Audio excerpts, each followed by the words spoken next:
আপনারা জানেন যে সনাতনী ধর্মের একটি রথ অনুষ্ঠান সেটা আজকে পালিত হচ্ছে। সেই রথ অনুষ্ঠানকে উপেক্ষা করে অতিরিক্ত আইন শৃঙ্খলা বাহিনী মোতায়েন করা হয়েছে যেন এই রথ অনুষ্ঠানে কোনো বিশৃঙ্খলার সৃষ্টি না হয়।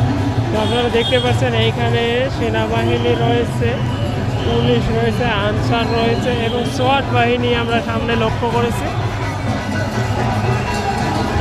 যে সোয়াট বাহিনীটা আছে, যে সোয়াট সদস্যরা, তো তেনারা এই রথ অনুষ্ঠানটিতে অনুষ্ঠিত হয়েছেন যেন এই অনুষ্ঠানে কোনো বিশৃঙ্খলার সৃষ্টি না হয়, তার জন্য তেনারা অতিরিক্ত আইন মোতায়েন করেছেন এবং এখান থেকে তাদের এই রথযাত্রাটা যেন সম্পূর্ণ নিরাপদে পালন হয় তার তাগিদে কিন্তু এই অনুষ্ঠানটি পরিচালিত হচ্ছে। তো এই রথযাত্রাটি শুরু হয়েছে যাত্রাবাড়ি স্বামীবাগ থেকে শুরু করে যাত্রাবাড়ি হয়ে গুলিস্তান হয়ে সরাসরি ঢাকা বিশ্ববিদ্যালয়ে যে মন্দির আছে সেই মন্দিরের দিকে